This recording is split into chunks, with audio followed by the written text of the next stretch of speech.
are so many buildings in the USA that look so out of place. Structures that we can all go and see. Structures that we have shown are being burned down and destroyed over and over. These are the structures that we have proven on this channel that hold narratives, stories that are clearly written by either a group of people thinking that we are all too dumb to realize that the stories are made up, or they're written by an AI. When you simply look at one building's narrative, you would never notice anything.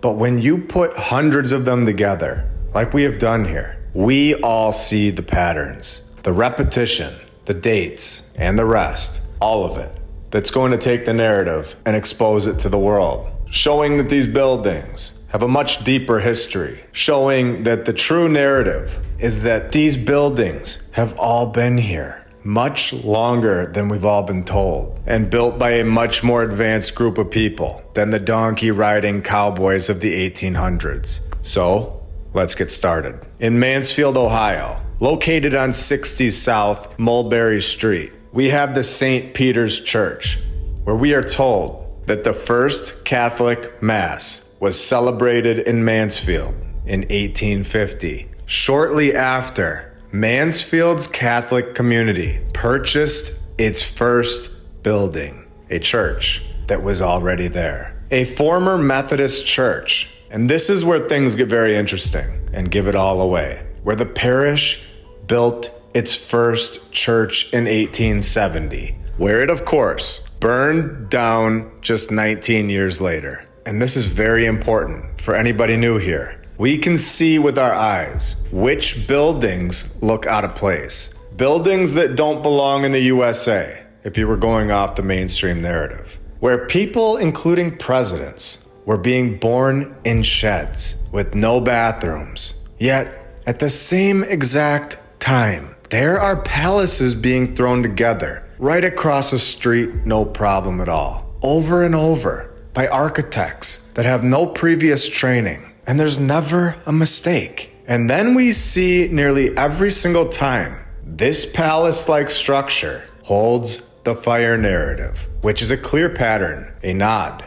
And we, of course, don't stop there. This is just the beginning of the investigation, because once we see the fire, then we can go deeper. And we see that they built another building right across the street, supposedly. No details on the construction of that one, of course. And then they outgrow it. And this is when the narrative gets exposed. When they tell us that the current structure, the one that's there today, had its cornerstone laid on May 14th, 1911. And due to the First World War, it had delays. And 113 years ago, it only took them 6 years to build this during a world war, which took place between 1914 and 1918, where 2.8 million men from the USA alone were drafted to go to Europe. And another 2 million men volunteered. With all of this going on, millions of men off fighting in a world war, this structure still gets done in just 6 years. These are the times when the narrative slips these buildings in, when there's a world war going on. And we have shown this, where major financial market crashes and wars are the perfect time to throw brand new narratives into existing buildings. We have shown this in New York City in episode 77, with no internet, and everybody's distracted with the major event going on in the world at that point. Who is running to the library to go check these buildings' narratives? Who's doing that? The answer is nobody. Nobody is going to the library and checking these narratives. This is the perfect time to switch up the story. And now it's time to take this even further when we see that the architect was supposedly William P. Ginther. His architectural career starts off all because he reportedly drew a comic Valentine for a girl, where Frank Weary, then Akron, Ohio's leading architect, just happened to be in the room. And he saw this comic Valentine. So he hires him based on this comic Valentine, if you can believe it. This is the story that we're given. This is the beginning of his story. So we already know this story is ridiculous. Why was this Frank just following him around?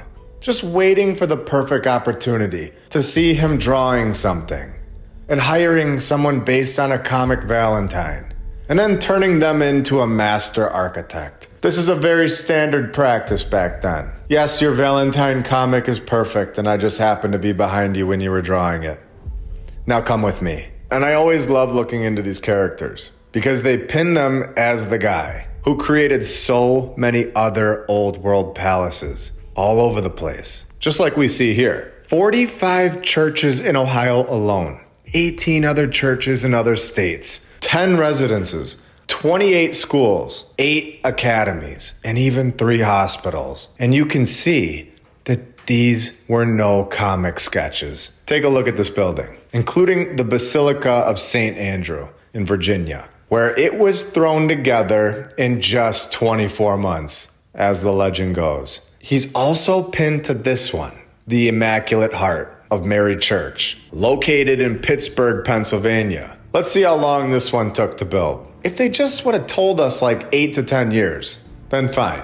I would have a hard time having any argument at all. But the problem is that they tell us the cornerstone was laid in July 1904 and completed in 1905. So the whole thing is just done. This is a massive flaw in the narrative. We have proved, in my opinion, of course, in episode 41, that this timeline would have been impossible. Nobody is constructing anything like this in a year from 1904 to 1905, especially when we were told that William P. Ginther, the supposed architect, was off building 109 other structures around the USA. 1 year, 120 years ago. Are you sure? So 1904 and 1905, William P. Ginther should have been overseeing his comic masterpiece, getting the thing done in like a year, perfectly. Well, instead of being in Pittsburgh, he was back in Ohio, building this church the same exact year.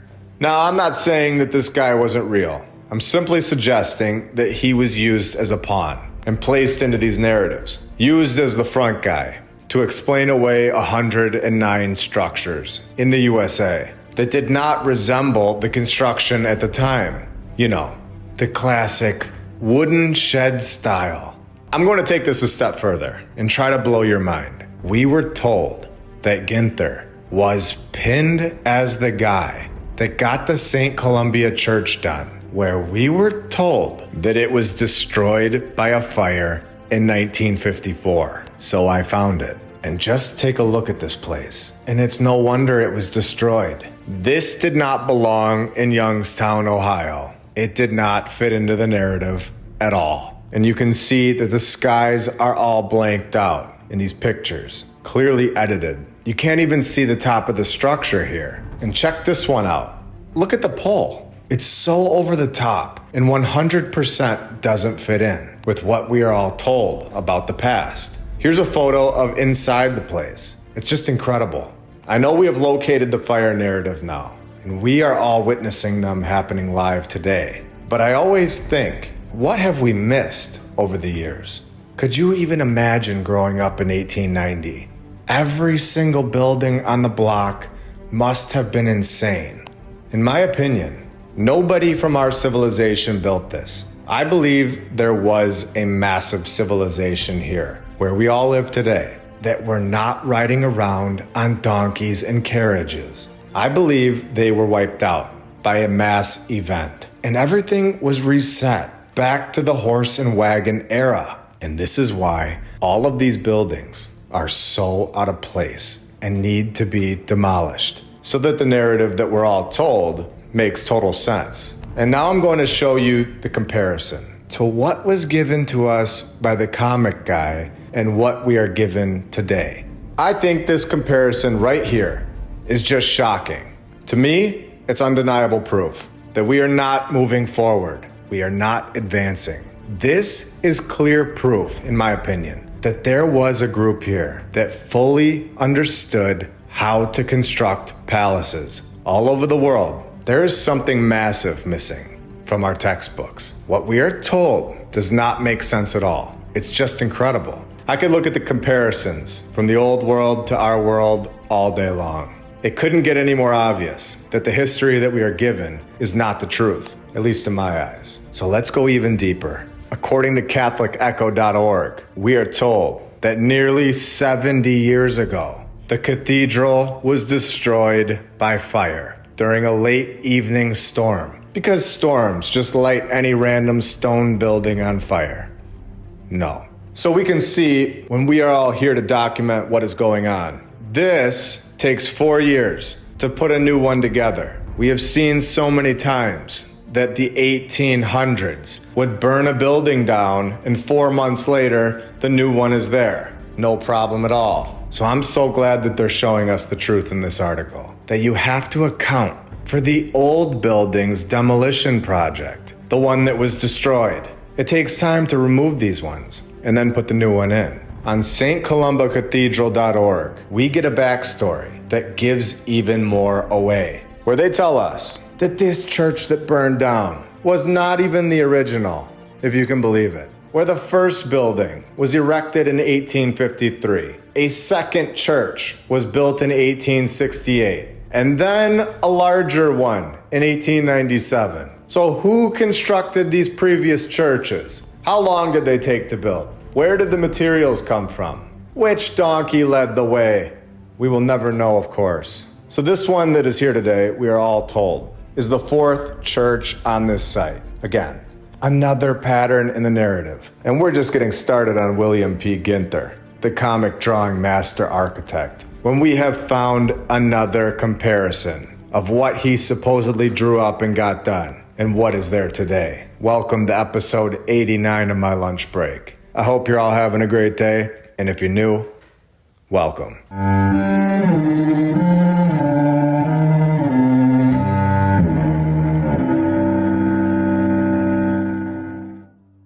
And I want to thank all of our sponsors over on Patreon. Thank you to FlatEarthDave.com. You can check out his app, the Flat Earth, Sun, Moon, and Zodiac app. I'll put the link right in the description. And you can use my referral code, MLB. If you click the Tartaria button, you'll see the My Lunch Break playlist right here. The app is awesome.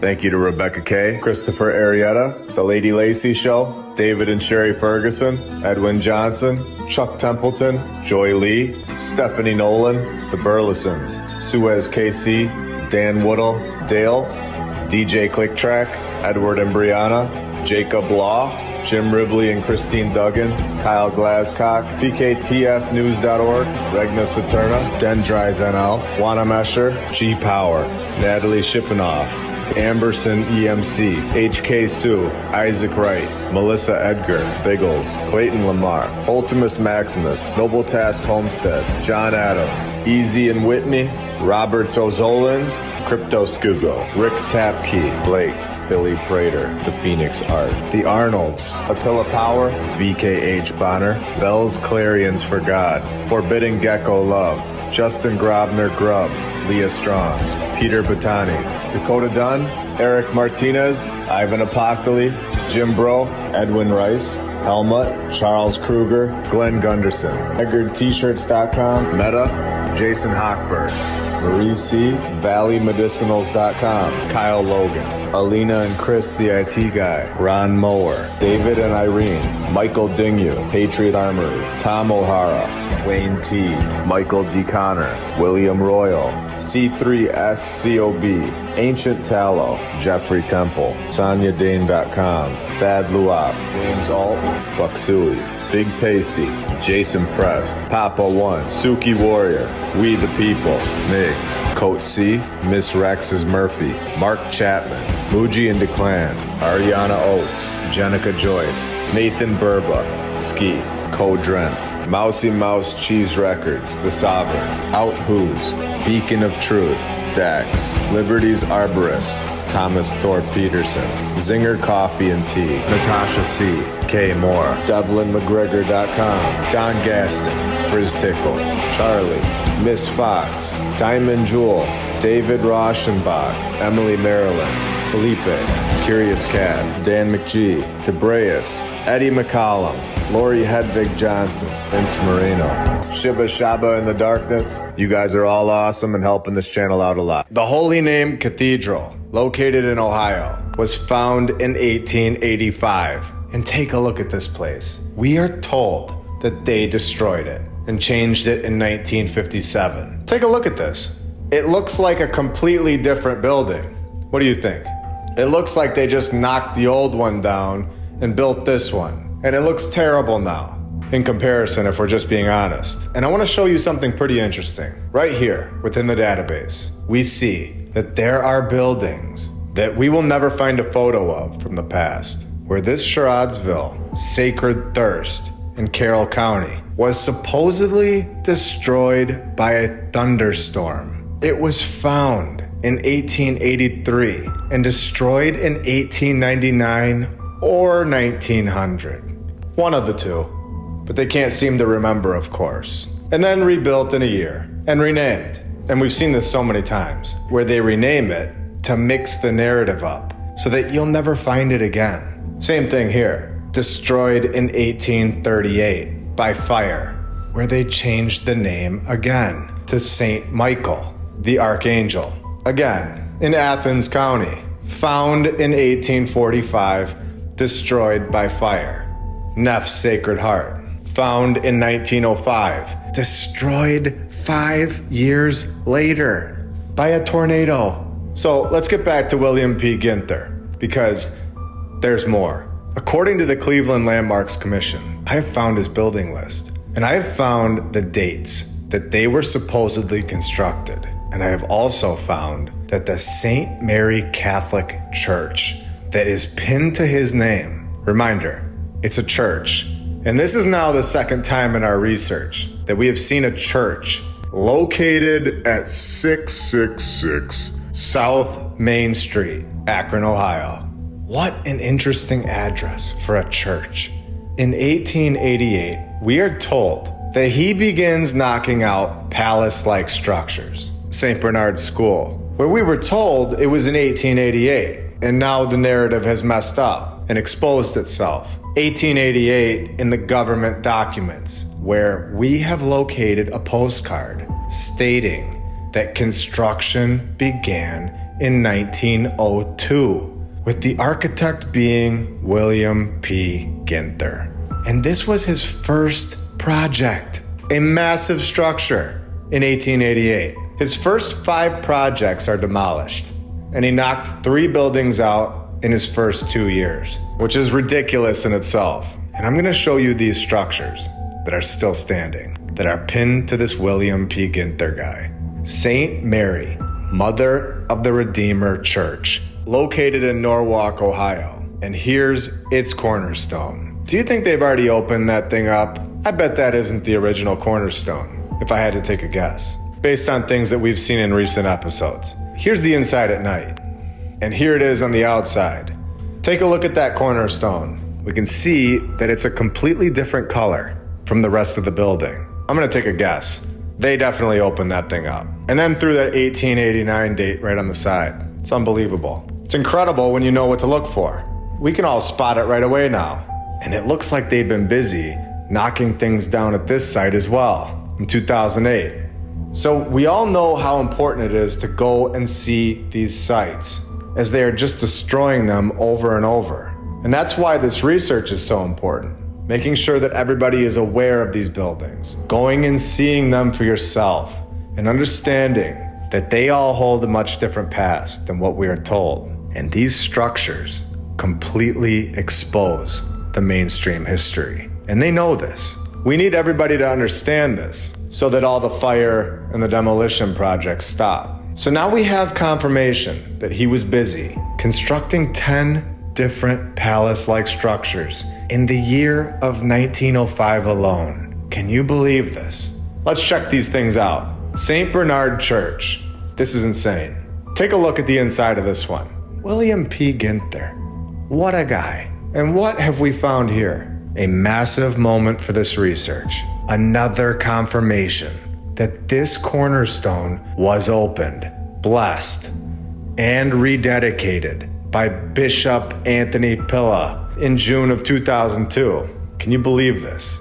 It's obvious that the cornerstone, the first stone placed in construction, is not the stone that is pictured here. And this is just telling us that they located the actual stone and removed what was inside of it. Can you believe that they actually made a plaque to tell all of us that they did this in 2002? This is incredible. If anybody has any valuable information on the cornerstones and what is inside of them, please let me know.